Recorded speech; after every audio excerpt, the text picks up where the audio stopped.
Unbelievable. Unbelievable. And thank you very much. They set a record. Now I understand why they have a record in this room. What a room. What a place. What a place. Iowa. Do we love it? Great. Great. You know, we had a big day today because a lot of polls came out. And the polls were really nothing short of tremendous. We had, and it just came, in New Hampshire, which is an amazing place with, like you, incredible people. They love the country, and they want to see our country be great again. That's what they want. They work hard. They love it. And we had 35%. And the second place was so far back we won't even talk about it because I want to be nice tonight. I want to be nice. In South Carolina, we had 30%. And that was a tremendous poll, tremendous energy, tremendous money spent, 30%. Second place, again. We're going to be so nice. Should we be nice or not? Should we be? Yeah. A little bit. A little bit. So we had 30%. That's the Monmouth poll, big one. The Gravis National poll just came out, 40.1%. That's national, 40.1%. I want the election tomorrow.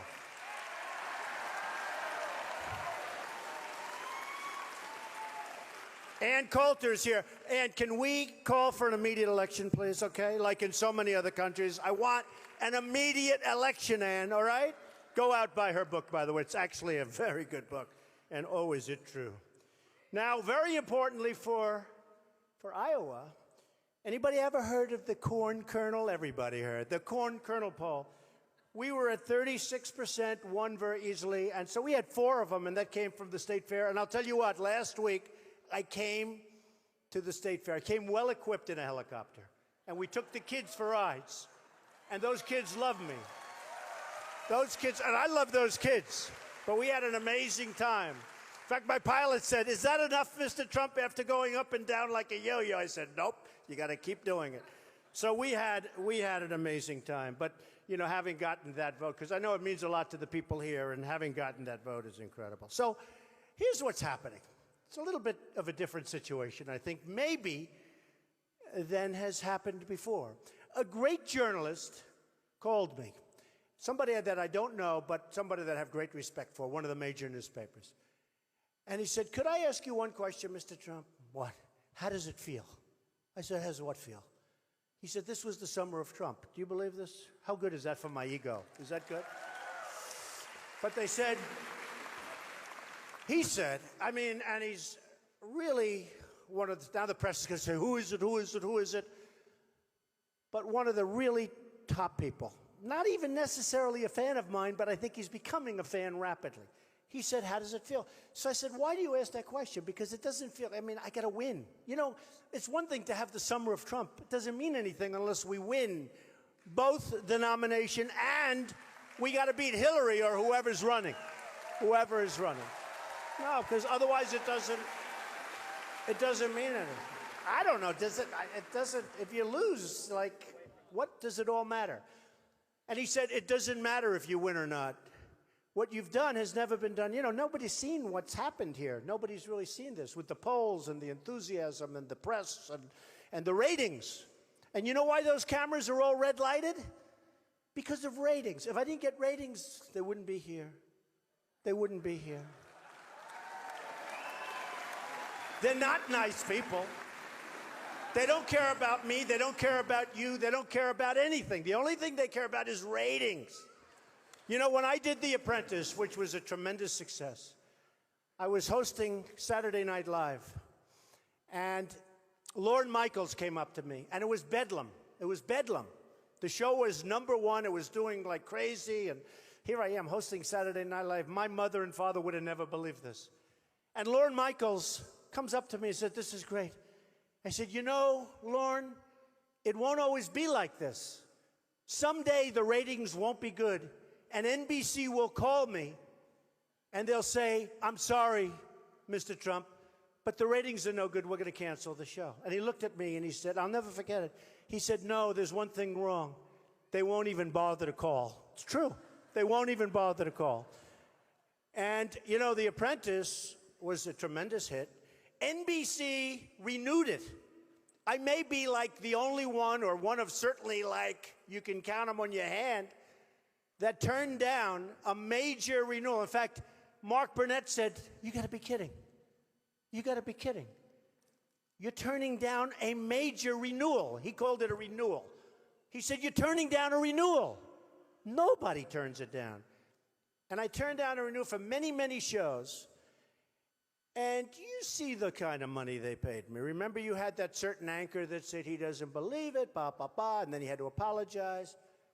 A lot of money. I turned down a lot of money because I told the heads of NBC, the head of Comcast, who's an amazing guy, great guy. We'll just call him Steve. But I want to tell you, he's a great guy. The head of NBC, the head of reality television, they came to my office like 5 months ago. They sat in my chairs. They said, Donald, we've already renewed The Apprentice. We want you. We love you. They don't love me so much anymore, I have to be honest. And I said to them, fellas, I really want to run for president. I want to make America great again. It's very simple. I want to do it.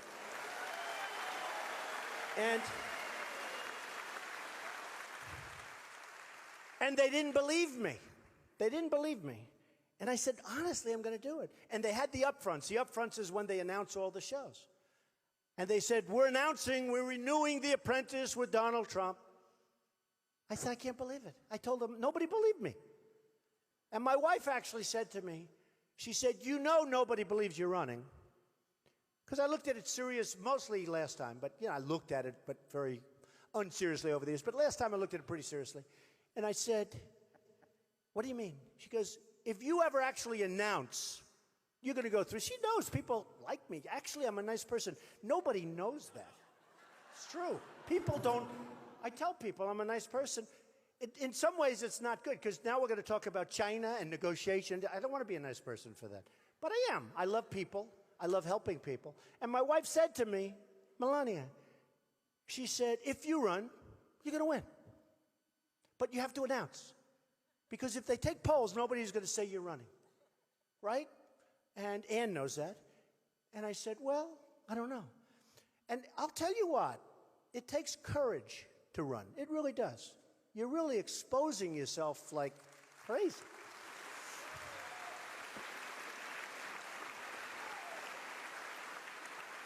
The press is, honestly, a lot of the press is, especially the political press, you know, the financial press has been pretty good to me over the years. In Business Week magazine, they named me a while ago the best, in a people's poll, the best negotiator. Wouldn't it be nice to have a good negotiator? I don't want to brag about it, it's just what wouldn't it be nice? I mean, look at what's happening with China. I've been predicting China. I've been saying China's taking our jobs, our money, our base, our manufacturing. I just told the press. And we owe them, think of it. They've taken our money and our jobs, our manufacturing, they've taken everything. It's one of the greatest thefts in the history of the world, what they've taken out of our country. They've rebuilt China, and we owe them, think of it, we owe them, they took everything, $1.4 trillion. How do you do that? That's like a magic act. How good are they as negotiators? They take everything and we owe them money.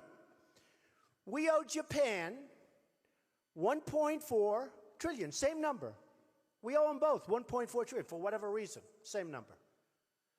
The balance, the deficits, the numbers are crazy. If you look at the deficit we have with Japan, the deficit we have with China, the deficit we have with almost everybody, honestly, they're abusers, they're big abusers. And by the way, I love them. They buy my apartments. It's true. I own a big chunk, the biggest chunk I own, as you maybe know, the Bank of America, but a lot of people didn't know. Actually, most people didn't. I own the Bank of America building in San Francisco. Big, big, big chunk. And it's a great building. Got it from the Chinese. I did great. Great.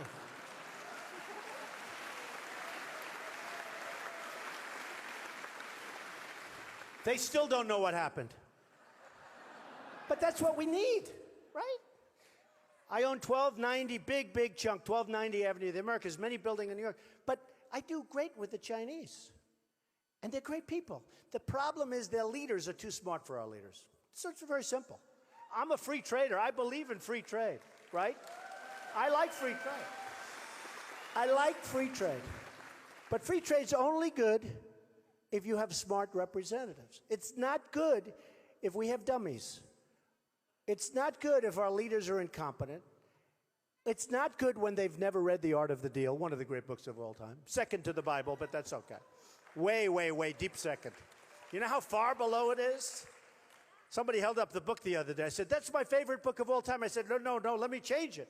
It's my second favorite book. They said, what's your favorite? I said, the Bible. It's not even close. People were shocked. They were shocked that I actually said that. But it is the greatest book of all time, the Bible. Nothing even close. So we have a situation where people that run for political office, and I've heard this for years, they do really take chances. And it is something that's not very pleasant. And you read things about yourself that don't exist. Very little good, but a lot of bad things that aren't true. And I have to tell you, with that, I've met some unbelievable, really talented political reporters, but I've also met some very bad ones and very dishonest ones. And we have to do something about our country. We have to take it back. You know, I've been using a term that hasn't been used in a long time. It's called the silent majority. You're the silent majority. I'm the silent majority.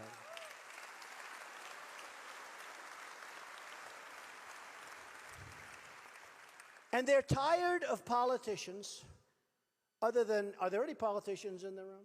Because we're excluding you. You're fabulous, okay? But politicians are all talk and no action. That's true. They're tired.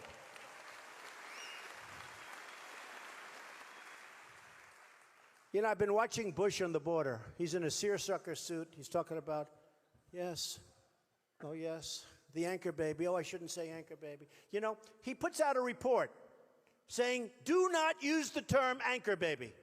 Then I used it. My polls go through the roof. And now he's using anchor baby. And he's taking criticism.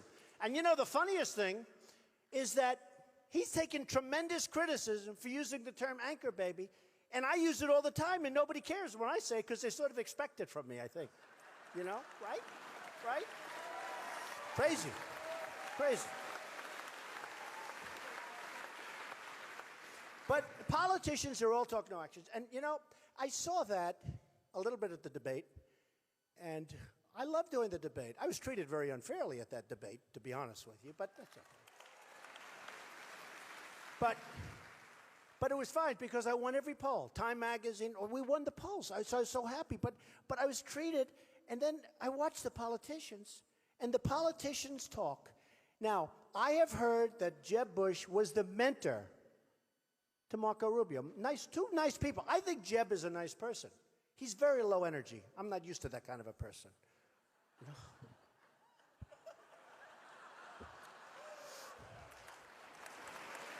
I'm just not used to it.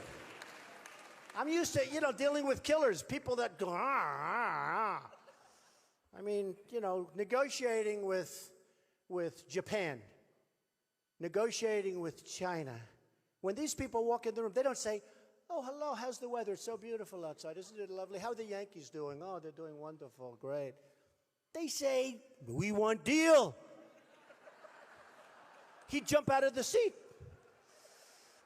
But I watched, by the way, before I say this, who would you rather have negotiating against China, against Iran? What a deal that is, okay? You talk about incompetent people. Against anybody, Jeb Bush, Hillary Clinton, or Trump? I think so. I think so. You believe me. Believe me.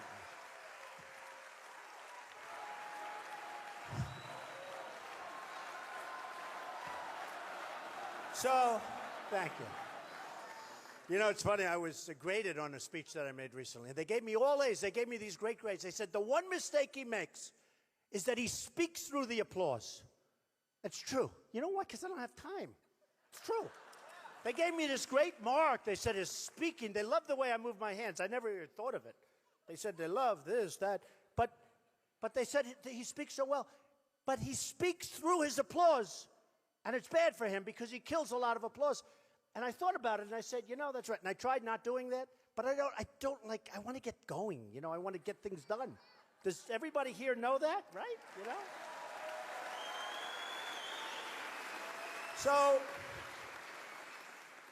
Jeb Bush was Marco Rubio. And Marco Rubio's a nice guy. And so is Jeb Bush. I think he's a nice person. But I don't care. I don't care if he's nice. Because I want somebody that's going to make great deals and make us rich again. And he can't do it. So, Marco Rubio was not supposed to run, right? Because he wouldn't run because his mentor in Florida, the state of Florida, which, by the way, I beat both of them in the polls. Can you believe it? A sitting senator, a governor, and Trump is way the hell up here. It's crazy. But Marco Rubio wasn't supposed to run. All of a sudden, he announced he's running, and people thought it was very disrespectful to a person that brought him along. Slowly brought him along, right? Hi. So beautiful. So what happened, and it was interesting, I said, oh, now if it was me, if I were Bush, and I brought somebody along, and I'm older than Marco, and all of a sudden, the young guy that I brought along says, I'm running against you. And it's not my turn, but I don't care because I'm really anxious. I'm really driven. For myself, I'm driven. And he said, I'm running against him, and I don't care. I would really go after that guy. I'd say he's the most disloyal guy. He's a terrible person. He's horrible, and I hate him. Okay? I'd say that. Or at least I'd say it to myself, okay? Probably not to the world, but believe me, I wouldn't be. So I saw them on a stage recently. And Jeb saying, oh, Marco's a dear friend of mine. He's a dear, dear friend. He's such a wonderful person. And Marco's saying, oh, I love Jeb. You notice Jeb never uses his last name? Why? Because he's ashamed of it. Why? But if I were Marco, but in particular, if I was Jeb, I wouldn't say, Marco's a good friend of mine. Marco did something that he wasn't supposed to do. He ran. I've never said this before. And I watch these two guys, and they're hugging, and they're kissing, and they're holding each other. Very much like, actually, Chris Christie did with the president. Very much. No, I'm only kidding. No, but they're hugging and they're kissing. They're hugging and they're kissing, and they're proclaiming their great deep love for each other.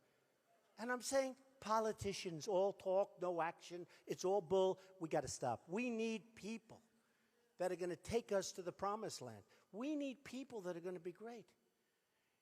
So, again, we look at Mexico, thank you, which is the new China. By the way, they're doing great. And what's come out, you know, a lot of incoming, as Rush Limbaugh said. He said, Trump has taken more incoming. When I first announced, all I did was tell the truth. But you look at Mexico, the new China. You look at Ford building a massive plant there. You look at other companies from Europe, from all over. A plant was going to be built in Tennessee, big billion-dollar automobile plant. It's not being built in Tennessee anymore. It's going to go to Mexico. Nabisco. I have holdings in Chicago. I have a great building in Chicago. Nabisco. They have a factory, big factory. They make Oreos. I'm never eating Oreos again, ever, ever. Maybe. Maybe if I can find some made in the United States, I will. But they're closing their big plant in Chicago, and they're moving it to Mexico. What's going on? I mean, how stupid are we? You're right. So where and why are we doing this? Why are we allowing it to happen? So what I would do, if I were president, I'd talk to these people. Somebody has to talk to them. And if you don't talk to them, it's never going to change. It's never going to happen. And you can get them to stay in Chicago. You can get them to build someplace else in the country. You can get Ford, believe me, to stay in this country. Now, sometimes it's so unfair, the trade agreements. If you look at the amount of business that's been moved out of our, whether it's Mexico or many other countries, been moved out, it's absolutely uncontrollable by the people that we have currently. And we can do something to change. Now, let me just tell you, and I tell this all the time. I'd go to Nabisco or I'd go to Ford. I'd say, fellas, I don't want you. I don't want you. You know, I have Carl Icahn ready. Killer. Killer. I have other people ready. I have people that are so nasty, so mean, so horrible. Nobody in Iowa will want to have dinner with them. It's true. They're horrible human beings. I admit it. They're Wall Street killers. Most of them. A couple of them are nice, like about 2%. But they're the greatest negotiators in the world. I know the best. I know the best. I know guys that are overrated. I know guys that are really good. I know people that you've never heard of that are better than all of them. We're going to use our best. But I would say to, let's say, the head of Ford, and you've heard me say this, because to me that's a big abuse. $2.5 billion for a plant. You know how big that plant? How many plants do we close to build a new plant in Mexico? $2.5 billion. You're right. So how many do we do? So I would say, very simply, fellas, sorry, you got to move back. Now, when they build those cars, trucks, and parts, they send them over. No tax, no nothing, and they've come up with a new scheme. Illegals are going to drive the cars over because, no, it's true. It's true. It's true. Because it just works so nicely. Nobody's going to check them, so why just drive beautiful cars? They'll probably keep them and just live happily for the rest of their lives in the United States, you know. But we have to do something about it. Now, let's say Jeb Bush is president. He knows it's wrong. He's not a stupid person. I don't think. I don't know. What do I know? But let's say he's president, and he knows it's wrong. He's going to say, no, no, no, we don't want that. Ford, we don't want you to go. We're going to charge you a tax because, you know, the way you do it, you just say, charge a tax, right?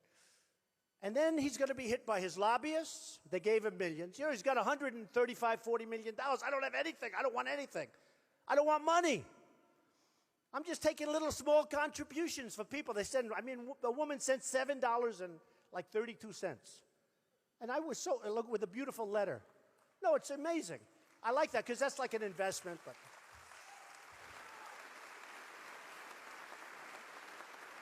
that adds up to the fuel for the plane for a trip to Iowa, okay? It all does. But who cares? I don't want that because I don't want to be controlled. Last week, you've heard me say this, I turned down $5 million by a big lobbyist. Not a bad person, you know, tough guy, not a bad person. But when he gives me $5, he's not doing that because he thinks I have beautiful hair. It's not that bad. And it is my hair. Ann, is it my hair? It is.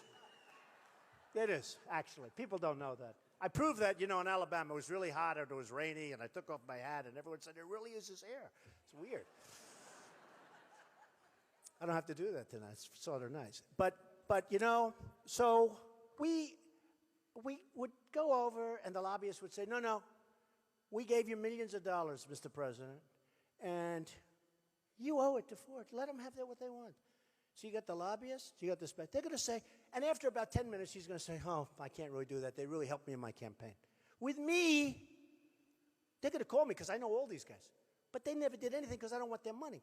I turned the money down. I turned down so much money. I feel like such a stupid person. No, it's true. First time in my life I feel stupid. Guys are offering me millions. Don, I'd like to give you $1 million. One guy, I'm telling you, $5 million. I could have it right now, and I turn him down. I go back, I say, do you think I'm doing the right thing? In fact, how about, I'll just take a vote. How about if I take all this money and promise, I swear to you, that I won't do anything for these people? What about that? No? That's what I thought. I feel so stupid, but you know what? That's the way it has to be. Because I think one of the things they like about me is nobody's going to buy me. Nobody's going to buy me. And,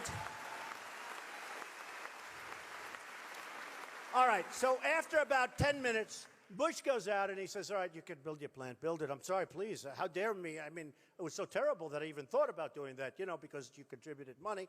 Okay, me different. I'll call him up and say, got to go.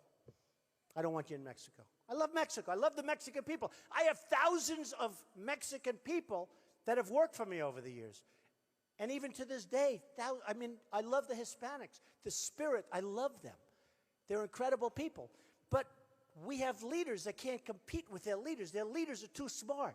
So I would say to the head of Ford, sorry, I'm not going to approve. You're going to pay a tax. Where every car and every truck and every part that comes across that southern border, you're going to pay a 35% tax, okay? That's what's going to happen.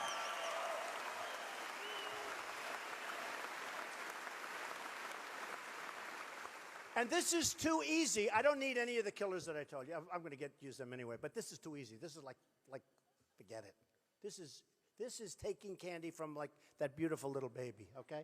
So easy. So what happens is they're going to say, no, no, no, and they're going to have people call me. But these are people that I didn't take any money. I didn't take anything. I don't want their money. So they're going to have people call me, and I'm going to say, get out of here. And if I know them, they'll be friends of mine maybe. I'll say, I'm not interested. And I would say, let's say this whole process starts at 12 noon. I would say by 4 o'clock in the afternoon, the head of Ford will call me and say, Mr. President, we've decided to build in the United States. That will happen. Okay? That will happen.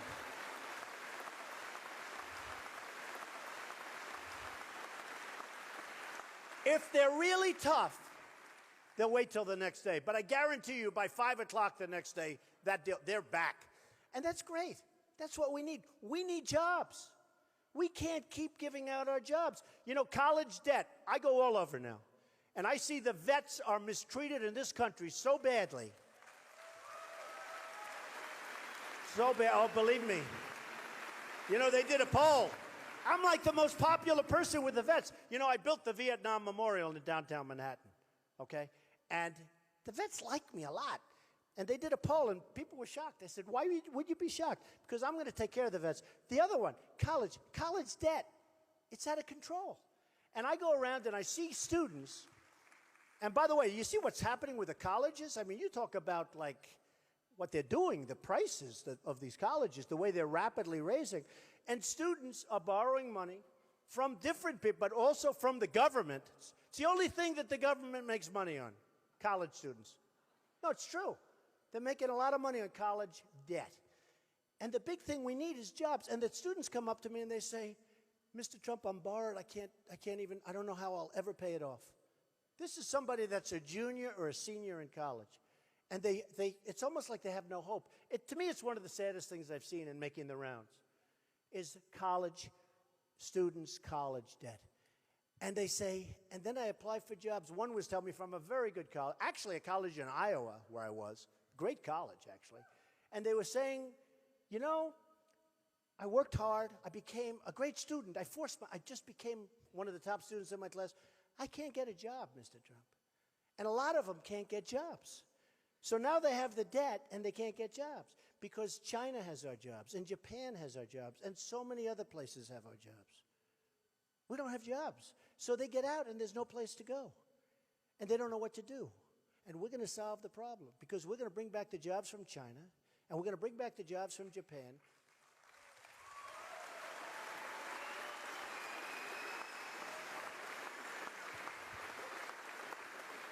And we're going to be fair.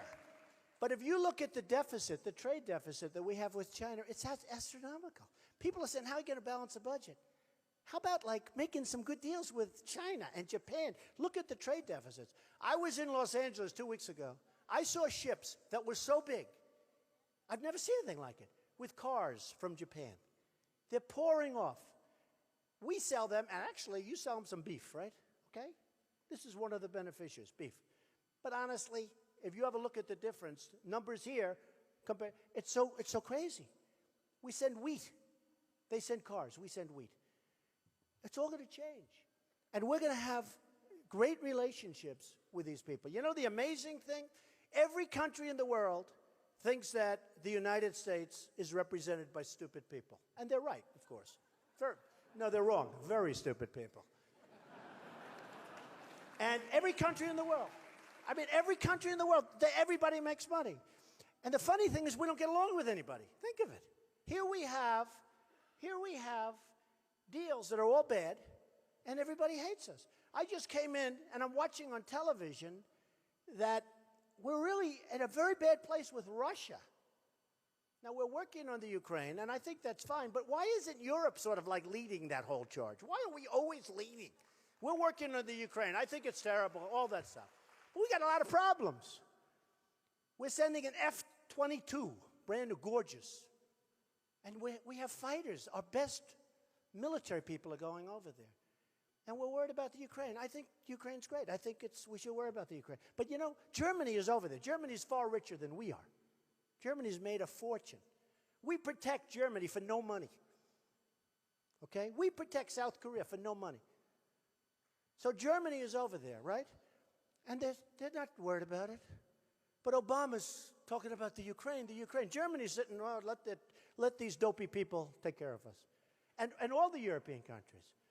So we're sending our fighters. Now, in North Korea, you have a situation where, you know, he's rearing his head again. I just ordered 4,000 television sets for a big job that I did. And 4,000, that's a lot of sets. They're all made in South Korea. They don't make them in Iowa. I wish. Did anybody make television sets? Do you make television sets? They don't make them in Iowa. They don't make them anywhere in this country. So I ordered 4,000. Samsung, it's LG, it's all of them, right? All of them. They're all from South Korea. Sony's from Japan. Their sets aren't as good anymore, but that's okay. But they're good sets. They're great. I paid a fortune. And I'm saying they make a fortune. Look at the deficit that we have with South Korea. I love South Korea. I love all these countries. But why is it that we protect them? So this guy raises his head, nuclear, this, I'm going to wipe them out. We immediately we have 28,000 troops over there right now, which is nothing compared to the 1 million that they have in North Korea. Big army. Okay. They don't pay us anything. What are we doing? And you know what? Somebody said, that's not nice. You're asking them to pay. How can we police? We're watching the Ukraine. We're watching South Korea. We're watching Germany. We're watching Japan. We protect Japan. We have a treaty with Japan. If Japan gets attacked, we have to immediately go to their aid. Okay? If we get attacked, Japan doesn't have to help us. So that's a fair deal. That's the kind of deals we make. No, that's the kind of deals we make. They have nothing to do. They got attacked. Don't worry about it. But if they get attacked, we have to go over to Japan. You have a fly over the long flight.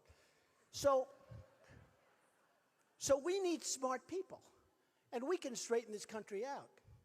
We can make this country so strong. We can make it better than ever, in my opinion. We can make it better than ever. Saudi Arabia. I love Saudi Arabia. The people are very nice to me. They buy my apartments, you wouldn't believe it. It's true. They'll pay me anything. They have nothing but money. They have nothing but money. I have a beautiful plane. All of a sudden, it doesn't look so good when I look at some of their planes. I'm jealous. It's terrible. Jealous. No, but Saudi Arabia, they make $1 billion a day. Now, in all fairness, that was before the oil went down. But now let's say it's $500 million. Okay, that's pretty good. You make $500 million a day. It's pretty good. We protect them. We protect Saudi Arabia. We get nothing. And every time, if you think in Yemen, those folks are after Yemen, then you ought to leave the room right now because you're not very smart. Yemen, did you ever see the border? It never ends. It's a straight line. It never ends. And you know what's on the other side? Saudi Arabia, the oil. If you think they're stopping at Yemen, they're looking for the oil. Don't forget, I'm the most militaristic person. I would build a military so strong, so powerful, so incredible, nobody would ever use it. Nobody would ever we would never have to use it. I would have the best everything. You know, we have a military where we give to the allies, our allies. We give it to the wrong allies, by the way. You know that. We give it to the wrong allies. We don't give to the Kurds. We give to people. One bullet shot in the air. 2,300 Humvees, armor-plated, the best in the world. So I heard they left, and one day they abandoned 2,300. I said, no. You mean 23. You mean 3. You mean 2. You can't leave 2,300. They abandoned 2,300 armor-plated, the best in the world, Humvees, 2,300. because one shot was fired in the air. These are the people we're helping. These are the people we're helping. And now the enemy has the Humvees armor-plated, and we have the ones where they're not armor-plated, and our wounded warriors, who are the greatest people we have in this country, they're the greatest. The greatest. And our soldiers aren't protected. And the enemy is, because they have these great vehicles that they took. And that's just the Humvees. You could go into everything. They have the best equipment we have. So we have to get smart. And we have to know what we're doing. And I would build, I'm telling you, I am so into it. But in 2000, and Ann Coulter knows this, in 2004, as much as I am into the military, which I love and respect, I'm a huge fan of General Patton. I'm a huge fan of General Douglas MacArthur. To this day, he has the highest marks. I'm a person, I believe in, like, marks and students and, like, education. I think it's great. General Douglas MacArthur, to this day, has the highest grades in the history of West Point. That means something. You know, it means something, right? It's nice. It's a nice thing. And we have to do something, and we have to do it fast. We have to get the generals that are great. There was a general, I won't use his name, but he's leaving. And they said to him the other day about ISIS on television, well, what do you think about ISIS? Can we beat them? Oh, I don't know. I don't know. I don't know. It's going to be very hard to beat ISIS. And I said to myself, can you imagine George Patton saying, oh, it'd be hard to beat? He'd have them knocked out in about 3 days, and he'd say, where's the next country? Where do I go from here? Where?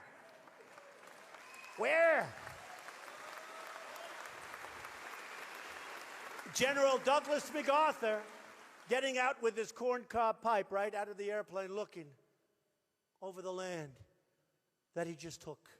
Can you imagine him? First of all, they wouldn't go on television. They're too busy fighting. They want to win. They're too busy winning. We don't have winners anymore. We don't have winners in this country. Well, we're going to turn that around. We're going to have winners. Now, speaking of winners, this is so important. We all know about trade. We've covered it. It's horrendous. I'm going to get the greatest negotiators in the world. We're going to make great trades. We're going to make a lot of money. We're going to be great. Everyone's going to love us. Okay? They're going to love us. True. You know, funny, before, in Business Week magazine, again, they had a story a while ago. The 10 things the Chinese most want. Now, who's tougher than the Chinese than me? And I love them. I have respect for them. I just hate what they do to our leaders. But who's tougher than me? The 10 things. One of the 10 things was anything Trump.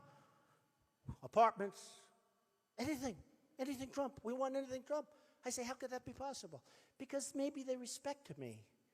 Or maybe they respect us. I don't know. But anything Trump. Okay. So we're going to be respected. We're going to be really respected. We shouldn't have gone to Iraq.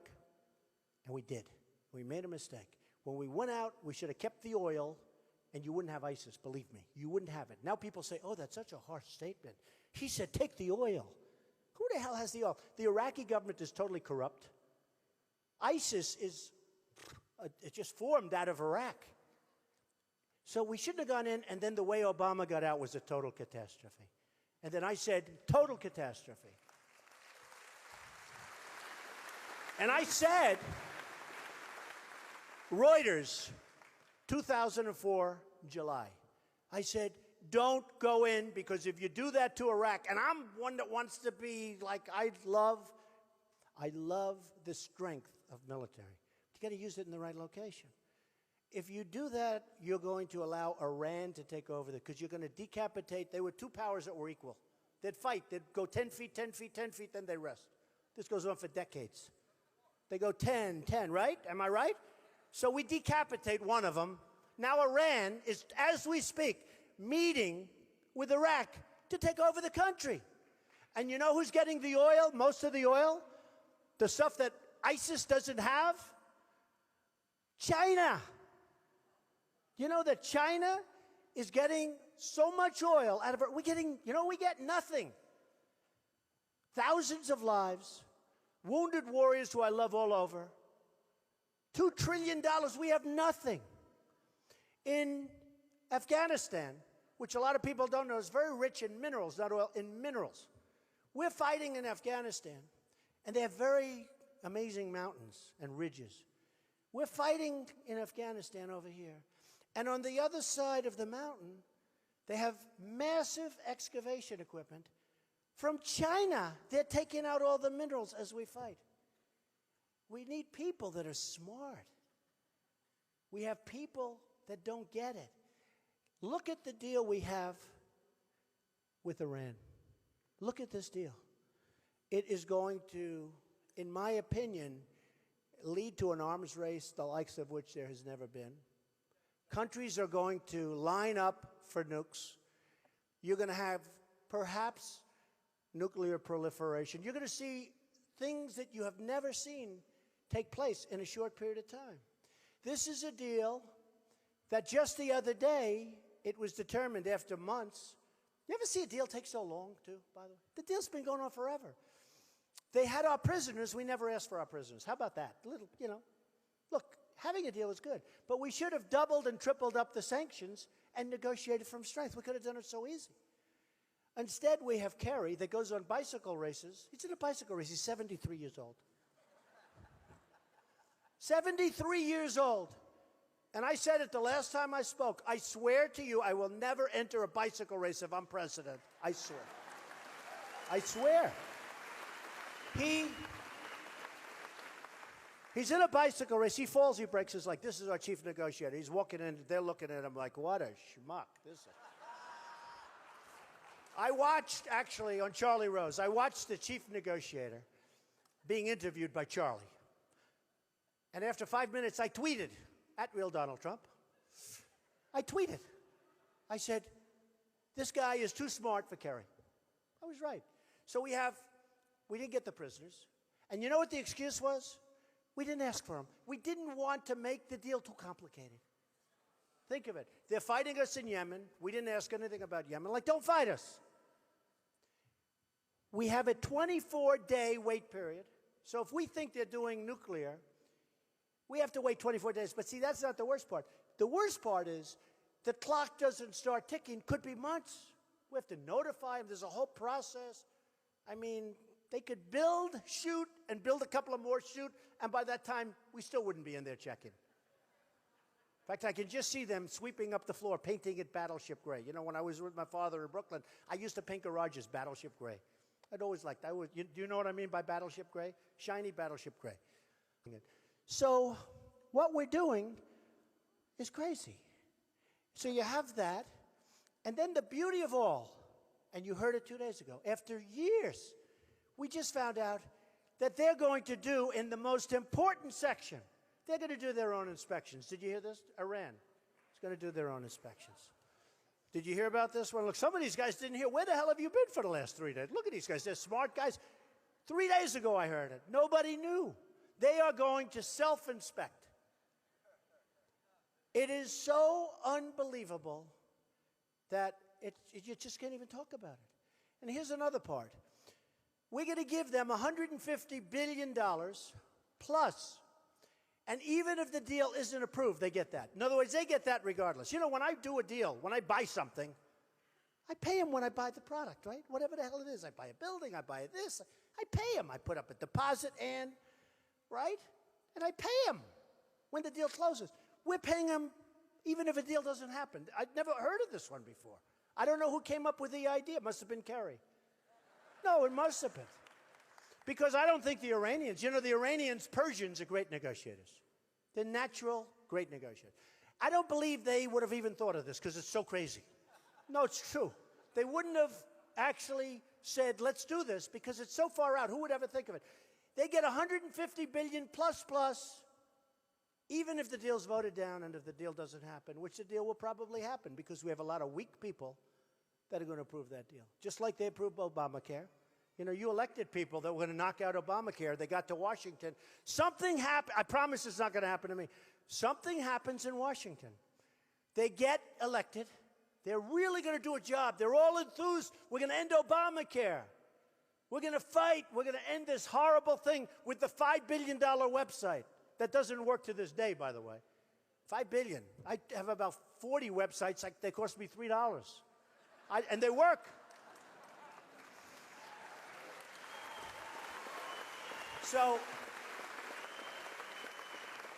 So we're going to end Obamacare. You probably elected some of them. And they go to Washington. I don't know, there's something about Washington. They look at these beautiful buildings, these beautiful halls, and all of a sudden, they become impotent. Is that an appropriate word? I think so. They become just, it doesn't work. But they got elected to knock it out. What happened to these people? What happened? So something happens when people get elected and go to Washington. The beauty of Washington. I'm building, as you know, the old post office. Can you imagine? President Obama is in charge of government services, who are tremendous people, by the way. They really are. They're very talented people. That's because they chose me. If they didn't choose me, I probably wouldn't be saying that. But they are talented people. They're great people. And we're doing a great hotel, one of the greatest hotels. I think it'll be one of the greatest hotels anywhere in the world. But think of it. Everybody wanted it. One of the most sought-after pieces of property, right smack on Pennsylvania, between Congress and the White House. Best location. You know, for the real estate people, they know this. Any time you get a post office, it's good. You know, the post office was always there first. They always have the best. I have the old post office in Washington, D.C. So it's being converted to Trump International Hotel. It's going to be great. And just think of that. I got it from the Obama administration. I can't even, to this day, I say, you sure we got that? Let's tell you. But we're doing a great job. And here's the thing. We're ahead of, think of this. Compare this to government. We're way ahead of schedule, and we're under budget. Did you ever hear that before? You don't hear that stuff. So we have a great country. We have a country with tremendous potential. The potential's here. The people are the potential. We have great people. We have problems all over the place, but they're problems that can be solved. We have to incentivize people. We have to give people spirit. When President Obama was elected, one thing I thought would happen, I really thought he would be a unifier. You look at Baltimore, you look at Ferguson, you look at St. Louis the other night, you look at Chicago, you look at so many different places. And you look at what's happening with the African-American youth. It's never been in worse shape. Never. You look at what's happening with so many other aspects of our country. And there's a racial divide. There's a divide, period. There's hatred all over the country. I've never seen it like this. We have to unify the country. We have to spiritize the country. We have to create jobs. We have to do a tremendous amount of work. But it can be done quickly. I will say this. If the right person is not elected come next year, I don't know if it can be brought back again, no matter how competent or capable the person is. It's going to be too far down the line. No, it's going to be too far down the line.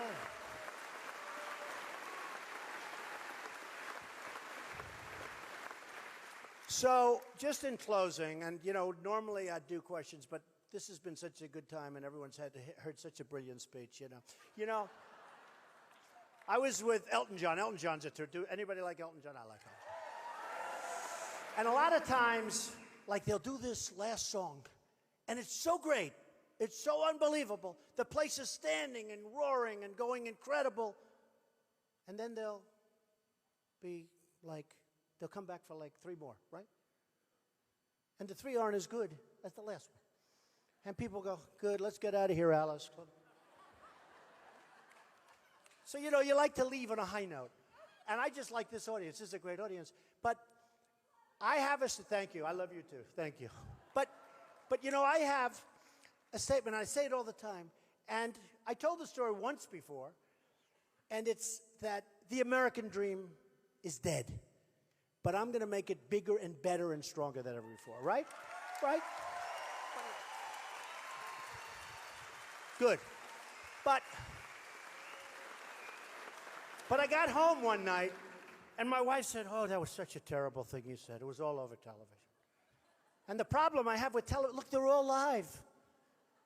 What do I do? Every night, I'm on live television. I'm supposed to make speeches. How do you make the same speech? So I try and change it up. But every night, CNN, Fox, MS, NBC, everybody. Look at them. They're all live. It's not fair. No. These other guys, they go around, they make a speech in front of 21 people. Nobody cares. They can make the same, they read the same speech. They have teleprompters. I say we should outlaw teleprompters for anybody, right? For anybody running for president. You shouldn't be, you know how easy that would be? Instead of this, I'm working my ass off, okay?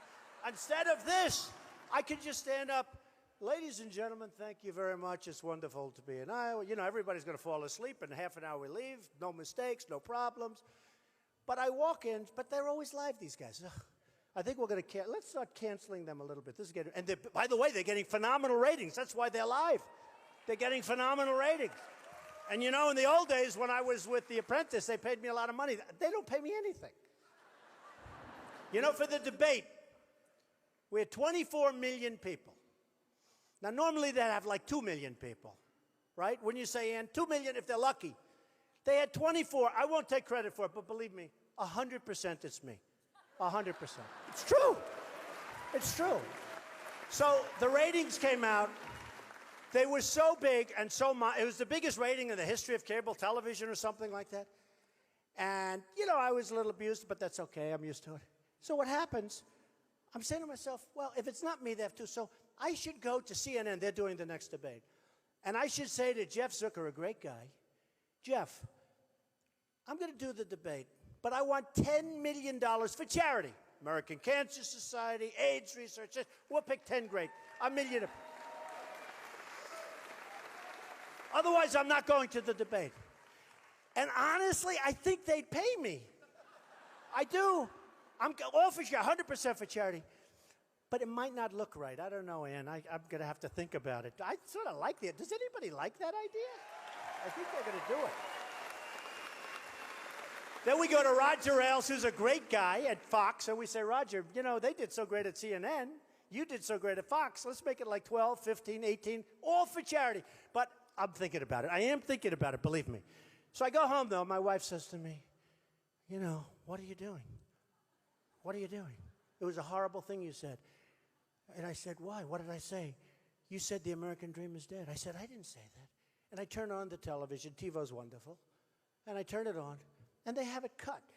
It's the American dream is dead. Cut. I said, what a terrible statement. But what I do say, and I say it all the time, the American dream is, to a large extent, it's in trouble. But we're going to make it bigger and better and stronger than ever before. And we are going to win the nomination, and we are going to get the greatest people that have ever represented. We're going to get the smartest, toughest, best people to represent us against the world. And we are going to make our country so great again. You're going to be so proud of it. And it's an honor to be with you tonight, and I really look forward to being with you for many, many years to come. Thank you. Thank you very much. Thank you very much. Thank you. Thank you.